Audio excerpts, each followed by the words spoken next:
पिछले केस में हमने आपसे इंडिपेंडेंट रियर सस्पेंशन सिस्टम के बारे में बात किया, काफ़ी बातचीत हो गई।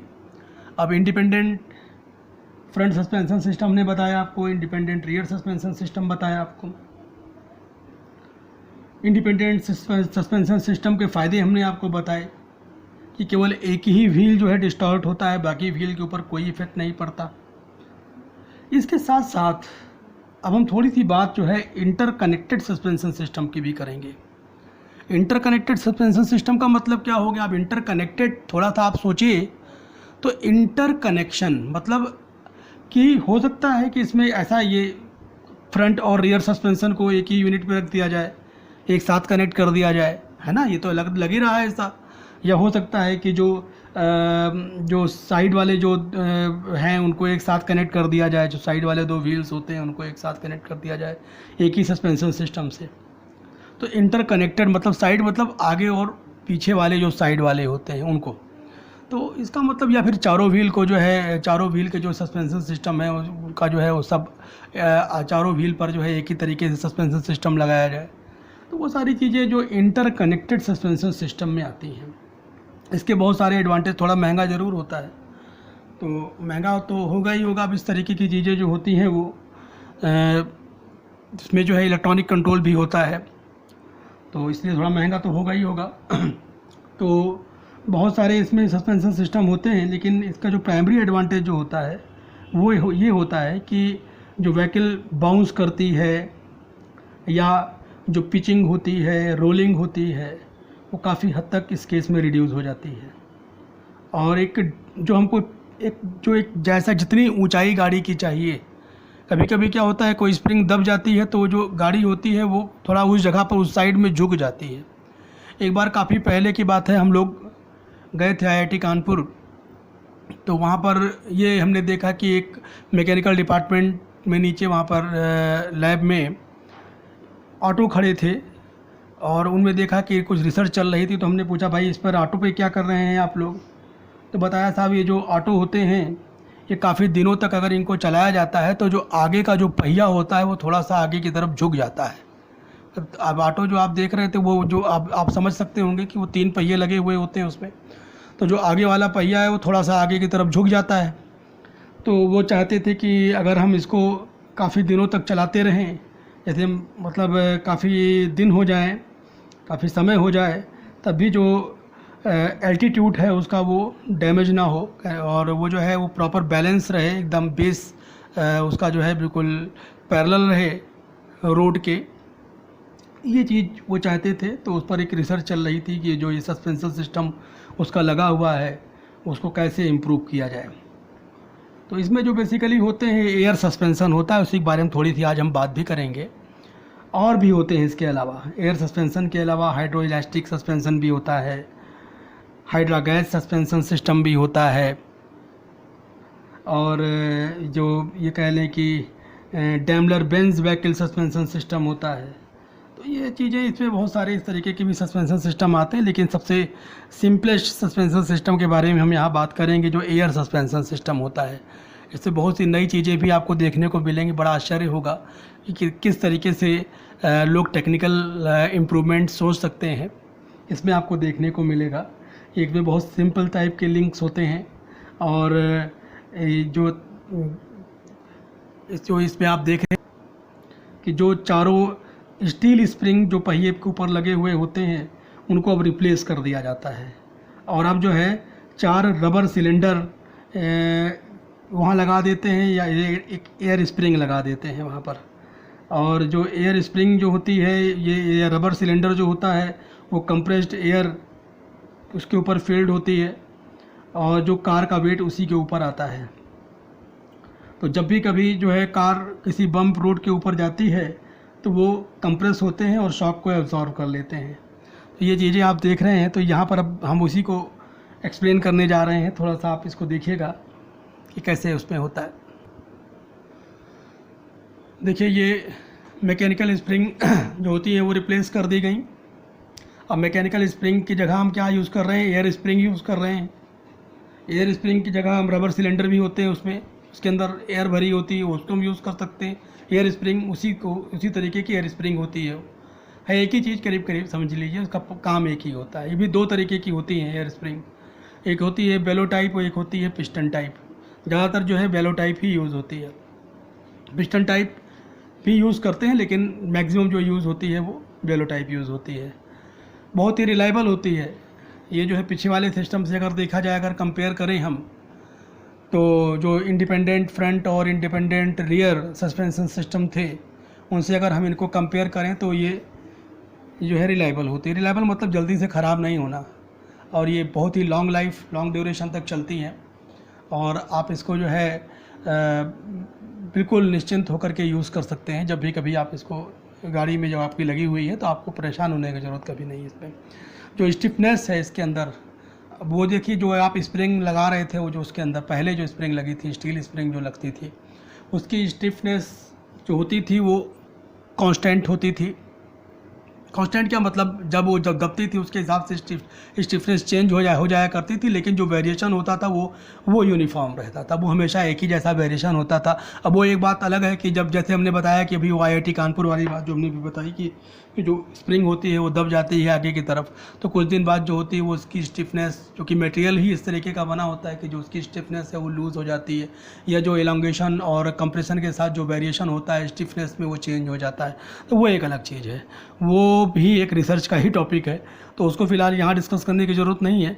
तो यहाँ पर आप समझ सकते हैं कि जो स्टिफनेस है, हम इसके जो एयर स्प्रिंग है उसको चेंज कर सकते हैं अकॉर्डिंग टू जो एयर प्रेशर होता है उसके अकॉर्डिंग हम चेंज कर सकते हैं। तो स्टिफनेस जो होती है उससे हम सेंसिटिविटी और रिस्पॉन्स रेट, भाई स्टिफनेस अगर अच्छी होगी तो रिस्पॉन्स रेट भी अच्छा होगा, उसकी सेंसिटिविटी भी अच्छी होगी।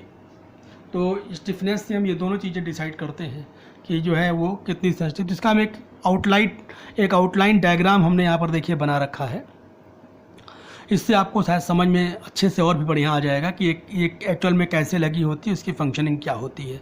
देखिए बड़ा अच्छा इसका जो है इसमें ये इसको बनाया गया है। इसमें देखिए ये एयर स्प्रिंग लगी हुई है, ये एयर स्प्रिंग लगी हुई है, ये एयर स्प्रिंग है और ये एयर स्प्रिंग है। ये जो चारों पहियों पर स्टील स्प्रिंग लगी थी उनको रिप्लेस करके यहाँ पर क्या लगा दिया गया, एयर स्प्रिंग लगा दिया गया। पहला काम तो ये सबसे पहले, क्योंकि हम स्प्रिंग सस्पेंशन सिस्टम बता रहे हैं, तो ये सबसे पहले आपको समझना ज़रूरी है कि ये स्प्रिंग, ये एयर सस्पेंशन सिस्टम जो बता रहे हैं इसमें कि एयर स्प्रिंग लगी तो कहाँ लगी, वो यहाँ लगी पहियों पर, जहाँ पर स्टील स्प्रिंग लगती थी, अब वहाँ पर हम एयर स्प्रिंग लगा दिए। ठीक, अब उसके बाद क्या है कि देखिए इसमें ये पाइप्स गई हुई हैं, हॉस गया हुआ है, पाइप्स देखिए यहाँ पर ये पाइप्स गई हुई हैं। एक पाइप से जो है देखिए एक पाइप इससे कनेक्ट कर रही है, एक रिटर्निंग लाइन है, ये जो यहाँ से जा रही है, वैसे देखिए यहाँ से रिटर्निंग लाइन है इस तरीके से। एक जो है यहाँ पर लेवल वाल्व लगा दिया गया है, ये लेवल इन दोनों का सेट करती है पहियों का। देखिए ये लेवल वाल्व लगा दिया गया है। इससे क्या होता है कि जब लेवल हम चाहते हैं दोनों का लेवल जो है बिल्कुल बराबर रहे, तो दोनों का लेवल सेट किया जाता है इससे। तो जैसे किसी तरफ झुके ना, कि मतलब अगर गाड़ी एक तरफ झुक गई या दूसरी तरफ झुक गई, तो लेवल को जो है ये यूनिफॉर्म रखता है। ये बहुत बड़ी चीज़ होती है ये, क्योंकि ये रोड से लेवल को मेंटेन करता है। ये जो यहाँ पर लेवल वाल्व लगा हुआ होता है, ये सारी चीज़ें आ गई। वही लेवल वाल्व इसलिए लगाया जाता है क्योंकि जिधर जो है हमको ज़्यादा, अगर मान लीजिए इधर एयर ज़्यादा हो गई, इधर कम हो गई, तो ये वाल्व जो होगा क्या होगा, उधर से एयर को जो है इधर को ट्रांसफ़र कर देगा। तो जिधर एयर जो होती दोनों पे एयर क्या हो जाएगी, बैलेंस हो जाएगी, और जब बैलेंस हो जाएगी तो वो लेवल मेंटेन हो जाएगा। ये चीज़ है इसकी बात। तो अब यहाँ पर जो है ये सब देखिए कंट्रोल वाल्व से जुड़े हुए हैं, ये कंट्रोल वाल्व है। तो ये इलेक्ट्रॉनिकली कंट्रोल भी होता है, कंप्यूटर के साइड ये जो है कंप्यूटर से कंट्रोल होता है। ये सारी चीज़ें आप समझ सकते हैं। कंट्रोल वाल्व यहाँ पर ये हो गया। और ये देखिए इधर इसमें एयर टैंक है। ये एयर टैंक में एक रिलीफ वाल्व प्रोवाइड किया जाता है, आप तो सब जानते ही हैं इसके बारे में। इसमें जो एयर होती है करीब 250 किलो पास्कल पर इसमें रखी जाती है। कंप्रेसर से हम जो कंप्रेसर क्या करता है, देखिए इंजन से ऑपरेटेड कंप्रेसर है यहाँ। जो ये कंप्रेसर है इंजन से ऑपरेटेड है, इंजन इसको ऑपरेट कर रहा है, और एटमॉस्फेरिक जो एयर है वो कंप्रेसर में आती है, और कंप्रेसर से फिर जो है वो एयर टैंक में जाती है। अरे आप सिंपल कंप्रेसर और एयर टैंक जो देख सकते हैं, जहाँ पर आप गाड़ियों में हवा भराने जाते हैं, तो वहाँ पर भी तो लगाया होता है वो, जब आप कार में या मोटरसाइकिल में जहाँ हवा भराने जाते हैं वहाँ भी आप देख सकते हैं इसको लगा हुआ होता है। एक कंप्रेसर लगा होता है, उसी के साथ टैंक लगा होता है। टैंक तो बड़ा सा दिखाई पड़ता है, कंप्रेसर उसी के पीछे रखा रहता है। आप देखिए वो जो होता है वो डीजल इंजन या पेट्रोल इंजन से ऑपरेटेड होता है जब वो चलाता है, या फिर बिजली से तो बहुत ही कम लोग ऑपरेट करते हैं, कहीं कहीं होता है बिजली वाले भी ऑपरेट कर लेते हैं उससे भी, तो वो तो हवा भरने के लिए। लेकिन यहाँ पर जो कंप्रेसर ऑपरेट हो रहा है वो तो देख रहे हैं आप इंजन से ऑपरेट हो रहा है, ये इंजन से ऑपरेटेड है ये। फिर एयर टैंक में जब आती है एयर तो वो 250 किलो पास्कल पर होती है, बहुत हाई प्रेशर इसके ऊपर आता है। और ये जो प्रेशर होता है इसके साथ ये कंट्रोल वाल्व यहाँ पर कनेक्ट होता है। कंट्रोल वाल्व जो होता है ये कंट्रोल करता है सप्लाई को कि कितनी एयर जो होती है रिक्वायरमेंट के हिसाब से कितनी पहियों पर जानी है। ये सारी चीज़ें आप देख रहे हैं कि कितनी पहियों पर, तो ये कंट्रोल वाल्व चारों पहियों से कंट्रोल वाल्व का जो कनेक्शन होता है पाइप के द्वारा चारों जो एयर स्प्रिंग होती है पहियों के ऊपर उन सब से कनेक्शन होता है। ये देखिए कनेक्शन है इसमें।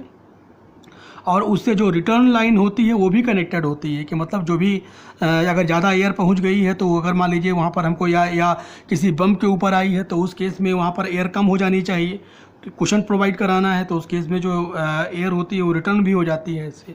तो ये सारी चीज़ें इसके ऊपर आप देख सकते हैं। तो इससे क्या होता है कि जब कभी भी गाड़ी किसी बम्प के ऊपर आई तो उस केस में जितनी एयर की ज़रूरत होगी उस वहाँ पर कुशन प्रोवाइड करने के लिए या शॉक को एब्जॉर्ब करने के लिए वो उस क्वांटिटी में एयर पहुँच जाती है और पहुँच जाएगी। और उस केस में जो होता है जो हमारा पर्पज़ है शॉक को एब्जॉर्ब करने का या जो उसको कुशन प्रोवाइड करने का, स्मूथ राइडिंग का, वो जो है पर्पज़ सॉल्व हो जाएगा। तो बहुत ही अच्छी चीज़ है ये। इसी तरीके से देखिए चारों पहियों में तो देखिए कनेक्शन यहाँ पर जो आया, हम बता रहे थे ना आपको कि जो इंटर कनेक्टेड सस्पेंशन सिस्टम हो गया। आप देखिए रियर और फ्रंट सब एक साथ कनेक्टेड हैं यहाँ पर, इसीलिए इसको इंटर कनेक्टेड बोला गया कि इंटर कनेक्टेड सस्पेंशन सिस्टम। तो ये इसीलिए टर्मिनोलॉजी इसमें यूज़ की जाती है कि इंटर कनेक्टेड सस्पेंशन सिस्टम भी कह सकते हैं। लेवल वाल्व देखिए दोनों तरफ लगाया गया है, ये कांस्टेंट लेवल और हाइट जो है मेंटेन करने के लिए कि हाइट जो है कहीं पर किसी पहिए कोई ऐसा ना हो कि कहीं पर बम्प आया या ऊंचा नीचा रोड आया या गड्ढे में आया तो एक पहिया नीचे की तरफ झुक गया, एक साइड नीचे की तरफ झुक गई। तो उसके बाद वो तो होता ही है कि कुशन प्रोवाइड करने के लिए उस समय के लिए जो होगा वहाँ पर क्या होगा बैलेंस करेगा ये इसको। तो एक तरफ अगर मान लीजिए एयर ज़्यादा कर दिया उसने यहाँ पर कंट्रोल वाल्व के थ्रू तो उसके इसमें क्या होगा, दूसरी तरफ एयर कम हो जाएगी तो एयर को क्या करेगा, बैलेंस कर देगा ये। उस वहाँ की जो जहाँ की ज़्यादा एयर थी उसको हटा देगा, वहाँ से कम एयर वाले की तरफ भेज देगा और हम जो जितनी एयर चाहिए वहाँ पर रखेगा वो। तो ये चीज़ है बेसिक। तो एयर स्प्रिंग या एयर कुशन बहुत ही बढ़िया ये चीज़ यहाँ पर ये यूज़ हो गई, ये एडवांस चीज़ है।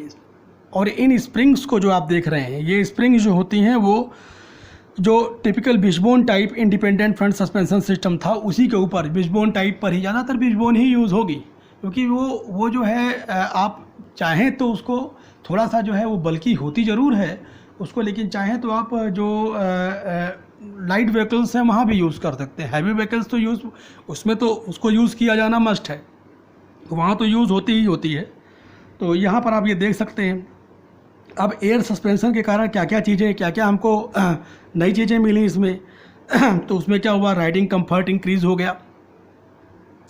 जो नॉइज़ थी, कभी स्प्रिंग दबने के कारण नॉइज़ होती थी, स्प्रिंग जब खींचती थी नॉइज़ होती थी, शैकल जब आगे पीछे की तरफ होता था आपने देखा था उसमें पीछे वाले केस में, तो उस केस में भी क्या होता था हॉचकिस ड्राइव में, तो टॉक ट्यूब ड्राइव भी इसी तरीके से होती थी। तो उसमें भी जो है जब शैकल लगा होता था तो वो आगे पीछे होने पर जो उसमें आवाज़ आती थी वो सब नॉइज़ डिक्रीज़ हुई।